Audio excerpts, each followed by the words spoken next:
Welcome back to Book Talks Podcast. This is Kayla, And Marissa.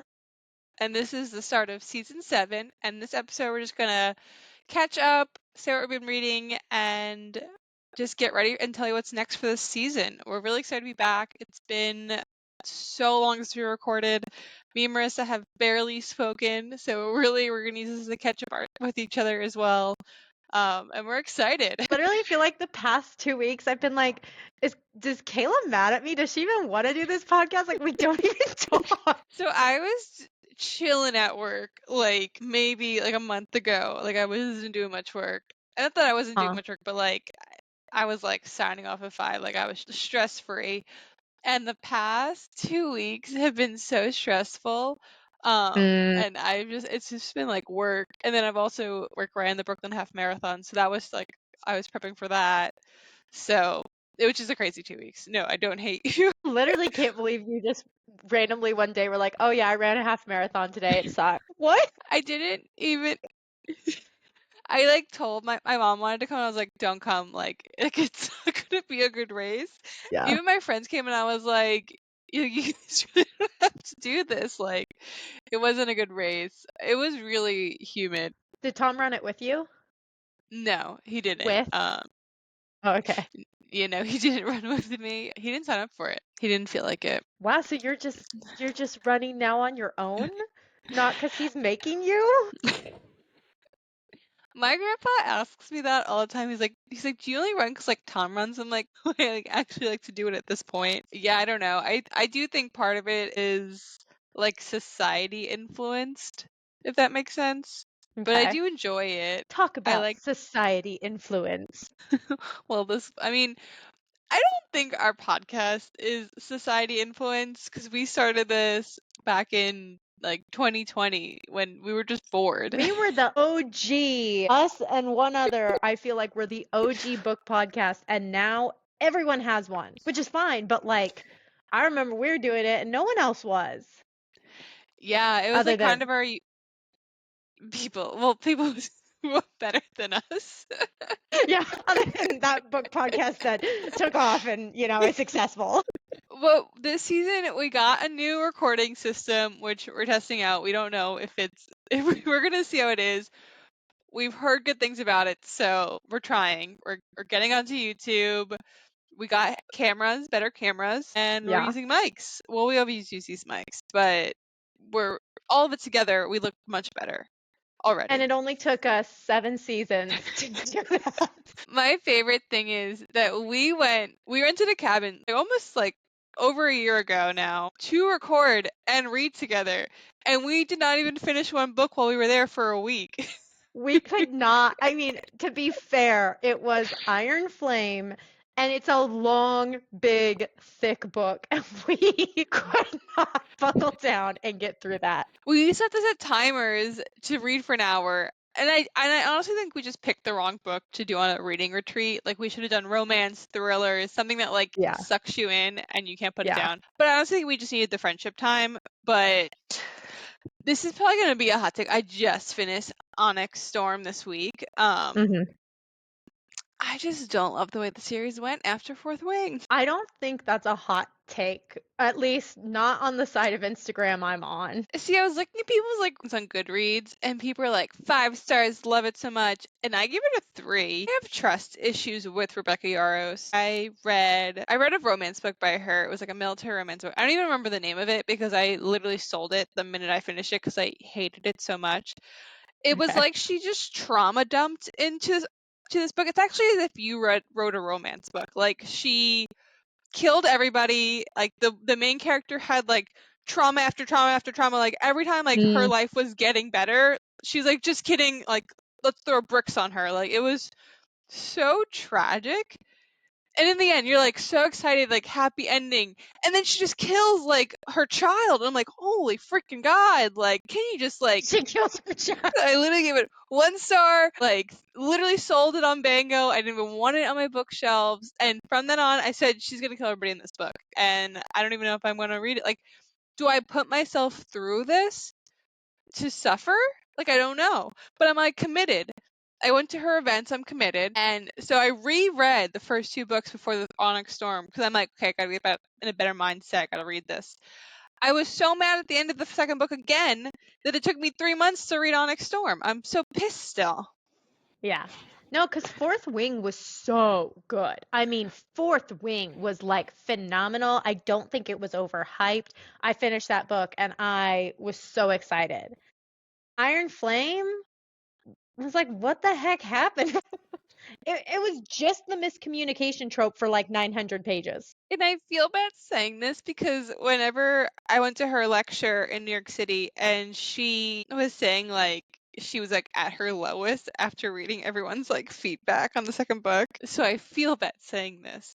But I don't trust her. I think she's gonna kill them all. Don't feel bad. She's drowning in money because of all of us. She'll be fine because we're This all is gonna true. buy the next one too. I literally have, well, you bought me an extra copy of Four Things. I do have 2 copies of that. No, yeah, I mean, I'm still reading it. I still read a 600-page book. I'm just not happy about it. I don't think it's a hot take. I haven't read Onyx Storm, mostly because I don't want to reread the first 2 just to read the third one when I'm going to have to do that again once the 4th comes out and then the 5th, because I thought this was only going to be a 3-book series. And so when she was like, just kidding, it's going to be 5. Now I'm like, I kind of just want to wait till the 5th one is out and then reread them all. Cause I don't know. I mean, I missed the hype train on this one already, so I'm already behind. This is true. The reason I really read it is because I have a TBR challenge. I started it last year. I had like almost 100 TBR, and I am down to 17. That's phenomenal. And some of them, the 17 I actually don't want to read, so I might just get rid of. I've been bringing a lot to the free little libraries by me. It's just either if I read it or I'm like it's going out of my apartment. Like it's not sitting here anymore. I'm putting my foot down and I'm gonna stop buying books and not reading them. Yeah. But It's a I good mean, I still have an issue. I was sorry, what were you saying? it's a good, I mean, I literally bought a couple books at Barnes and Noble and I got home and I was like, where am I supposed to put them? And so I told myself I am not allowed to put them on my shelf until I get rid of the same amount of books from my shelf because there's not room. Well, and I'm moving at the end of the summer, and my boyfriend's already like, "What are we gonna do with all your books?" And I'm like, "Well, we're not parting with them. Like they are my children." But I have like gone through them, and I'm like, "Well, if I didn't like the story, I'm gonna get rid of it." Uh-huh. I think back in the day, I just kept anything I read just because I wanted to fill my shelves, but now they're too filled, so I'm like, okay, well, like this one doesn't deserve a spot. Like this one's got to go. But I think if we don't have room in our apartment, I'm just gonna put them in storage until I get a house one day because I like love them. I'm not gonna get rid of them. But yeah, he's already getting stressed out about my books, so. Well, it's a package deal. If he wants you, he gets the books too. He's a big encourager of the Kindle, which I love my Kindle. I bring it all the time, but I don't know, just something about having a physical book sometimes. I just need it. Yeah. No, I like the Kindle for romance, but if I'm doing a thriller or fantasy, I need to physically hold the book. Like I can't get into it on my Kindle. So Kindle is good for romance or things that I don't want people to know I'm reading. But See, with fantasy, I use it more because these books are so heavy that I just can't like hold it. that's true. That's true. I just get discouraged with the Kindle because I read 50 Kindle pages and then it's like, you're at 1% of the book. But I've read so many pages. I love the little time where it's like 7 minutes to the next chapter because I can know I'm like, oh, I can read one more chapter before I go to bed. So I do love it for that sake. I love Kindle Unlimited because there's just so many good romance books on there. So big Kindle fan, but I have tried not to buy as much. But there are people I always buy, and number one is Allie Hazelwood. I will always buy a paperback of her books, like without even questioning it. It's like a buy. Yeah. Mine is now Catherine Sinner because of you. You turned me on to Catherine Sinner and I like can't stop buying them now. Why we never read her books before. I have no idea. She's phenomenal. And it's not like I think she has hype, but it's not like in your face hype. And I just think she's a really great author. Her books aren't too cheesy. Her main characters are unique. I think she's great. I think Like, I would put her in line with like Emily Henry books and Christina Lauren books. Like, I think I like her better than like sometimes Christina Lauren books. Yeah, the Christina Lauren books I really like, but sometimes they're cheesy, right? They're playing up some kind of like honestly the only one I really remember, and we've read like all of them, but I remember the True Love Experiment, which is like where she's on a game show and guys are having to date her. She's I don't know, she's dating guys or whatever, but then she ends up with the producer. Spoiler, I don't know if that's a spoiler. But like that's the only one I really remember. And I loved it, but we've read like 6 of her books and that's the only one I remember. So I'm like, I think they're not unique per se, whereas the Catherine Center ones, those characters are so well developed. The stories are so good. Like I remember every single one and I cry at the end of every single one. Same with Abby Jimenez. She She's. does it for me too. Did you read the most recent one? Is that the summer one? Yes. Or is that yeah, I actually haven't. I actually almost bought it at Barnes and Noble the other day when I already bought it at Barnes and Noble like 6 months ago. I literally have it on my shelf and I was heading towards the checkout line at Barnes and Noble. I was like, this looks so familiar. Is it just because I've seen it on Instagram? Like, why does it look so familiar? And then I was like, I think I need to check my bookshelf. And so I came home and sure enough, it was there. So I'm like, okay, I need to read that one next. Your heart's gonna break. You're gonna cry your eyes No. out. It was so good. And some people have like mixed feelings about it, but I thought this was like one of her best ones. I'm excited. It was so good. The last one I read by her was Yours Truly, and that one to me was like the best one she's ever done. So I'm excited to read another one. We should rank them. I can't rank them right now. I would need time to think about this, but we should rank them. The reason we didn't do it for the podcast is because I already read it.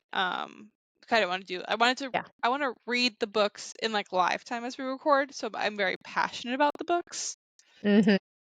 Because when I read it like a month ago, like I don't remember all my thoughts. Yeah, that's fair. Which I probably need to start the one we're doing next week because I don't even have it yet. I may just have to get it on Kindle like you because I don't want a hardcover of that. Like I don't want to pay however much for a hardcover when I know my romances are in paperback. It is my biggest pet peeve of Emily Henry is when she comes out with hardback for the first year. So for the past like bunch of books, I only buy paperback a year later, and I have them all. Like I still buy them. I'm still committed, but cause I love their covers are so pretty. The like sides are so pretty. But I also don't I don't want a hardback. I gotta figure out how we're gonna do Instagram photos, but I like on the Kindle, and I started it. So I think you're gonna like it so far. I mean, I'm only like 50 pages in, but there's just some authors that like just their writing. Like, it's it for me. Like I'm good. Like I'm satisfied. Yeah, I get torn on Emily Henry because sometimes I think she's overhyped, and then sometimes I read the book and I was like, no, wait, it was really good. So I get really conflicted because I feel like whenever someone mentions a romance author, they just mention Emily Henry, and I'm like, there are other romance authors. But then I read her books and I'm like, okay, but yeah, it was good. I just like her books. Like Beach Read, I read in like one sitting. Like that book was But like yeah, phenomenal. phenomenal. I didn't On a like the scale from 1 to phenomenal, how good was it? I did not like People Leave Me on Vacation though. That was not my book. I didn't like that one that much. I We read it remember. for the podcast for like season 1 or 2. Like it was an early podcast book. Yeah, I remember reading it in my bed in New York City, and I Aw. liked it okay, but I'm also still newer to romances. Like I read more now, but I don't read the wide array you read. So anytime I pick up like an Emily Henry book, I'm like, oh, it's gonna be a decent romance book. But I don't have like a huge baseline for romance writers. I feel like I have a hard time starting new romance authors. Just because some books could be so cheesy. That's why like I know when I find like almost a staple author where I'm like, okay, their books are not gonna be too cheesy, the writing's gonna be good, like I'm golden. Because I think a lot is just getting and I think it's really great that a lot's getting published, but there's so much romance authors out there now that like you don't know what's good or what's not. I guess that's what our job is or our hobby is. Like I read Cash and Wyatt by Jessica Peterson, and I really liked it at first, and then it just like got so cheesy in the end. And they kept on calling, like, the grown men would call their girlfriend's dad daddy. And that really gave me the ick. Yeah, I don't like that. So that's bizarre. It was like, what is your daddy Yeah. gonna think? And I was like, Yeah, I'm gonna put that on my do not read list because I don't support that. I really like the story. Like, I'm not saying I didn't like that one, but yeah, no, the daddy was and I think maybe it was a Texas book. Like, maybe that's like normal in Texas. I don't know. But that was like kind of an ick to me. And then I was trying to read other hockey romance books, and I would read like one chapter in, and I just like couldn't get behind it. So sometimes I have a hard time finding a romance book or romance author to read, but once I find one, like I'm in for life. Yeah. Yeah, no, I get that. That's how I am with my thrillers. Completely different genre, but definitely in for life on some of my thriller authors. I haven't read a thriller though, I feel like in quite some time. I've been really into fantasy, I guess because of Throne of Glass, and then supplementing it with romance to try and like cleanse the palate because fantasy's so heavy. Yeah, I've had a hard time getting into some fantasy books lately. The only one that really has like pulled me in was Quicksilver this year. Besides like Yeah. the generic ones. You have to read Quicksilver. I do. It's next on my fantasy list, other than Silver Elite, which we're doing for the podcast. Actually, I just got Oh the Book of the yes. Month Are we doing it for the special podcast? edition. Aren't we? Wait, is it on there? I don't. Yeah, Is it? I'm pretty Maybe. sure we No, I picked think it Silver is. Elite. I was gonna say, I think I emailed them for a copy. No, we didn't. No, it's not on there? We didn't put them on there. I'm like, No, we did Throne of the Fallen and Sunrise on the Reaping. which I already read. I read Sunrise of the Reaping this past weekend. It was good. I couldn't wait another minute. I just had to. I'm excited. I'm gonna read it. Like, obviously, I'll read it next. It really bothers me that I said it's season 8 on Instagram when it's season 7. Oh, and the promo thing you made probably says season 8, doesn't it? The promo picture? It does. We're gonna have to redo it. That's so funny. It's okay. I can repost it. Sworn you and I discussed doing Silver It's Elite. fine. I swear I remember us discussing that we were gonna do Silver Elite. But it wasn't on our radar when we made the lineup. And then like a week later, it was all over everything. Like Instagram, like everyone on Instagram was posting about Silver Elite, and I was like, what the hell is this book? And there was like so much talk about it. And I think we just sent it to each other and was like, we should read this. Okay. I went to Barnes and Noble and looked for it, and they So I were think sold out. some people are saying they loved it, they ate it up. Other people are saying it's like the worst writing ever, and there's so many typos. Like, I don't know what to believe. There's also another book out by like Dan Delvey. Which one's that? Let me look. Because it was like people were saying like comparing the two, and then people were saying that one they liked it better. I just googled fantasy authors and it didn't get me where I wanted. Describe the cover. I like can't right now. I don't know what's wrong with me. I tried reading one of her books recently and I couldn't get into it. Another one that wasn't a fantasy one. This is gonna bug me. Okay, the author is Devney Perry. Devney Perry. Shield of And she Sparrow? just wrote Yes. And people were saying that was really good. I think I've entered But for they're this like one on different. Goodreads. They're like in a different like people were saying you can't compare them because they're so different. Like the Shield of Sparrow was like a very like you have never read a fantasy book like that, whereas the silver one is like like what we all love to read, and like dysmorphia, like that kind of stuff. So I don't know, maybe we should we already kind of have our lineup, but maybe at a end we could do a surprise book and read those two and then give our thoughts. Yeah, compare them. That'd be fun. I'd be But down there's for so many that. good books out right now, it's like so hard to pick. I guess, what was your favorite book that you read last year? Like the year 2024. Correct. Let me just pull up my Goodreads really quickly. Let's see. Well, this I wish fall you could 2020. filter Goodreads to see what was like your 5-star reads.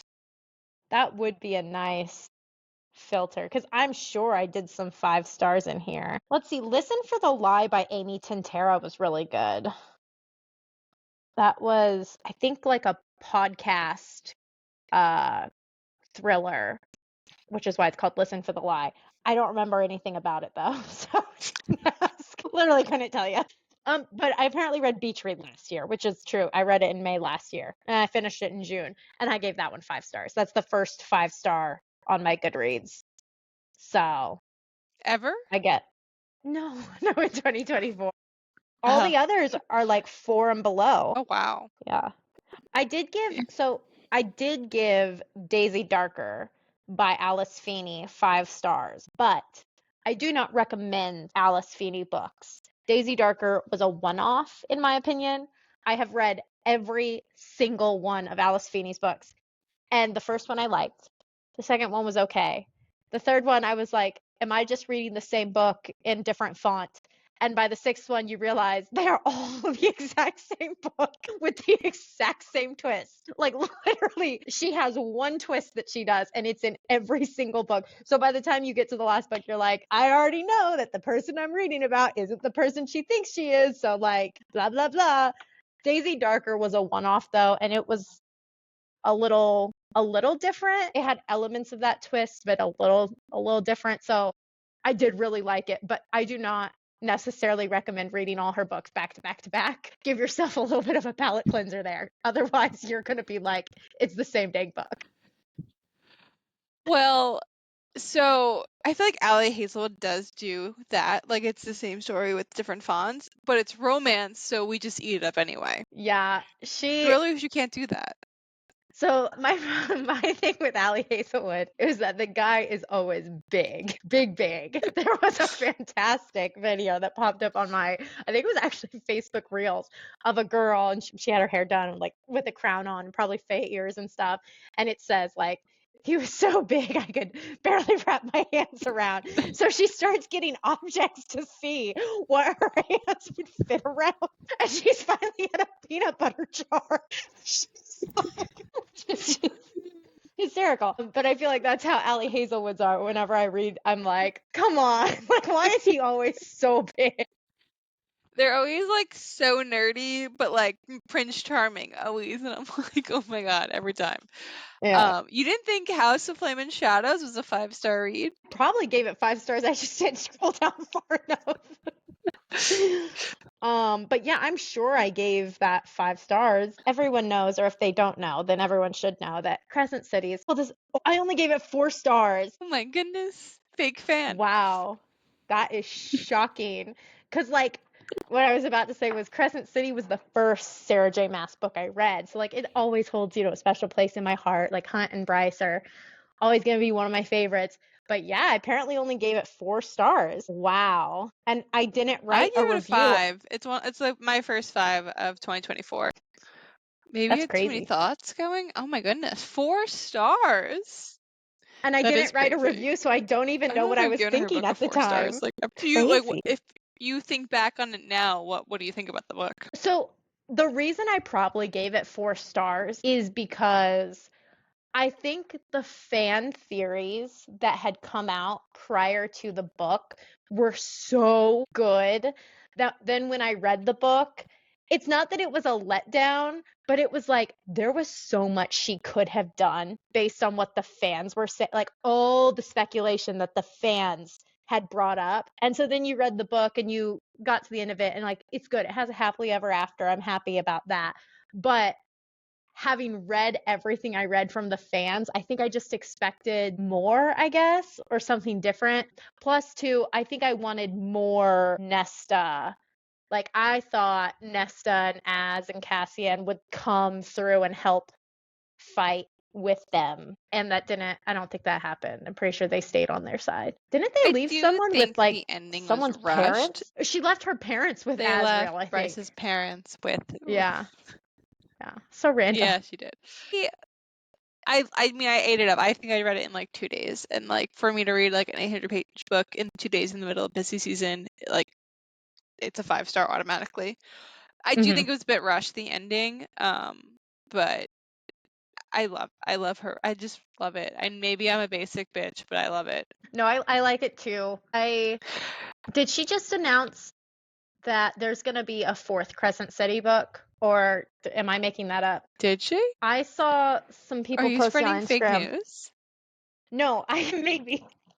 I Today? saw, not today. It was on Instagram a couple days ago. People were mad that she has not announced the next ACOTAR book, but she confirmed there would be a fourth Crescent City book, that it's not going to be about Bryce and Hunt, but it's because there are four houses: the House of Flame of Shadows, House of Sky and Breath, House of Earth and Blood, House of Air and Water. So I forget what that one is. So there's going to be a fourth book, and it's probably going to be about that like half mermaid guy.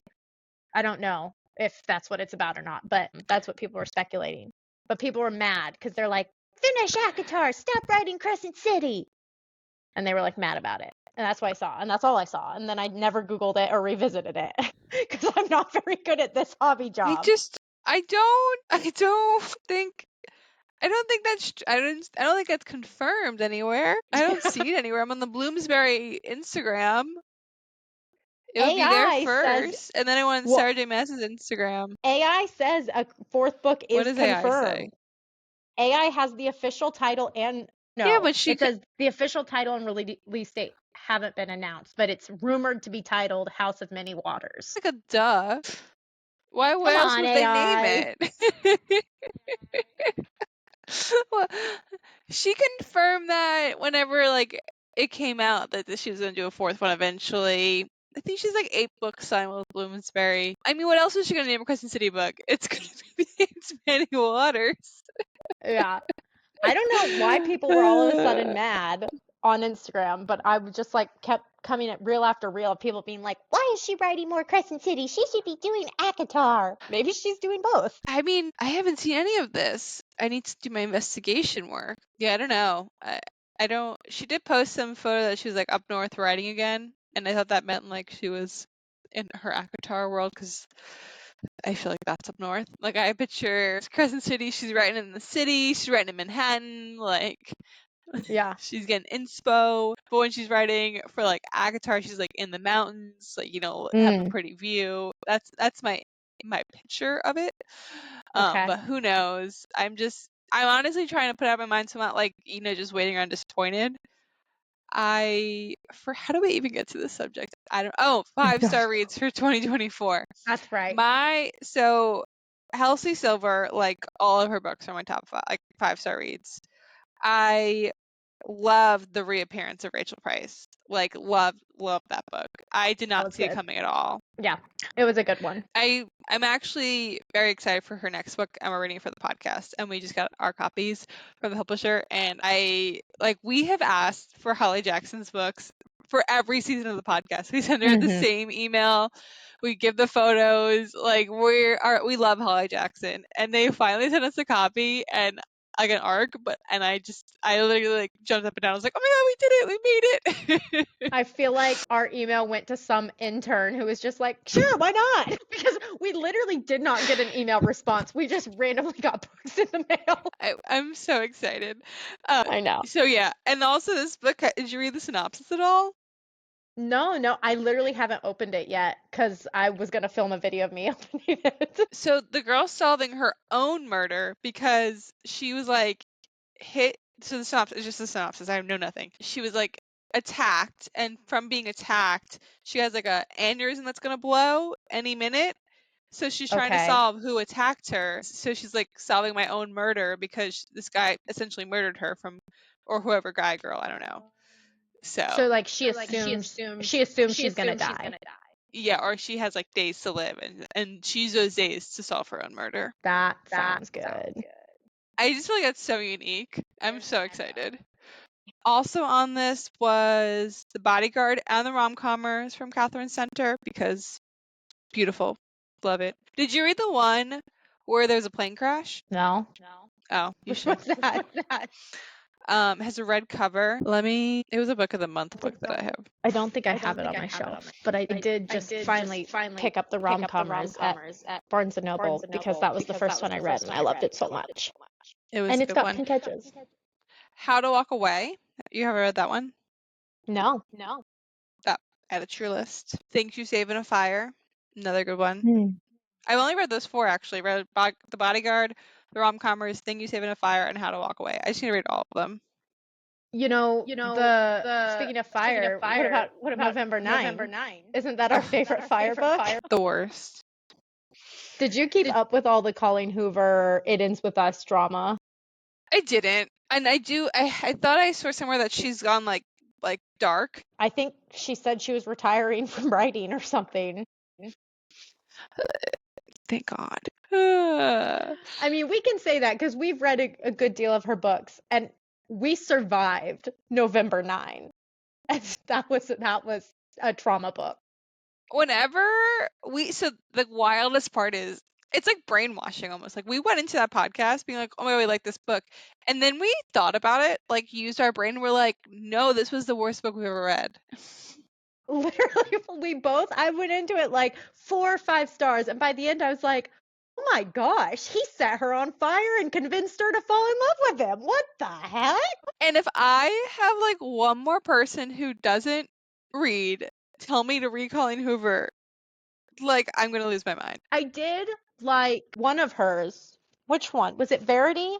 I would say like she should stick to more creepy stuff and not put creepy stuff in romance books. I think Verity's becoming like a movie, or I don't really keep up with all like of her stuff. But I do think it's becoming a movie. My mom loves Verity. She thought that was really good. I didn't read Verity.